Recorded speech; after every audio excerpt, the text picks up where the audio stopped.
ஒரு காலத்தில் உலக மொபைல் மார்க்கெட்டை அடக்கி ஆழ்ந்த பெயர் நோக்கியா. 2000களில் உலகம் முழுக்க 40% போன்களும் நோக்கியா தான். ஆனா பெரிய வெற்றி ஒரு பெரிய பிரச்சனையும் கொண்டு வந்தது. அதுதான் அதீத நம்பிக்கை. ஸ்மார்ட் போன்கள் வளர ஆரம்பிச்சப்போ நோக்கியா கீபேட் போன்களை யாரும் விட்டு போக மாட்டாங்க என்று நினைத்தாங்க. அத கூட இருக்கட்டும். அடுத்தது ஐபோன், ஆண்ட்ராய்டு வந்துருச்சு.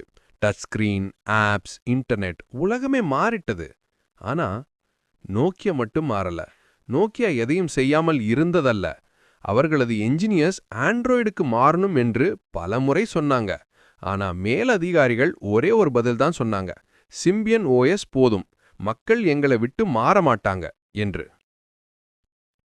சாம்சங், சோனி, HTC எல்லாம் ஆண்ட்ராய்டுக்கு மாறின. ஆனா நோக்கியா மட்டும் பழைய சிஸ்டமை பிடிச்சுக்கிட்டே இருந்தாங்க.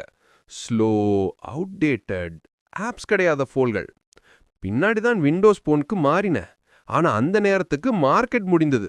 நோக்கியாவின் பவரும் ஐடென்டிட்டியும் போயிட்டது. கடைசி பிரஸ் மீட்ல நோக்கியா CEO சொன்ன ஒரு வரி இன்னும் கேட்கிறவர்களை யோசிக்க வைக்கிறது: நாங்க பெரிய தவறு எதுவும் பண்ணல, ஆனா உலகம் நம்மளை விட முன்னாடி ஓடிட்டுச்சு. இதில் நாம் தெரிந்து கொள்வது, சரியாக இருப்பது மட்டும் போதாது, காலத்தோட மாறாததுதான் ஒரு நிறுவனத்துக்கு மிகப்பெரிய தோல்வி.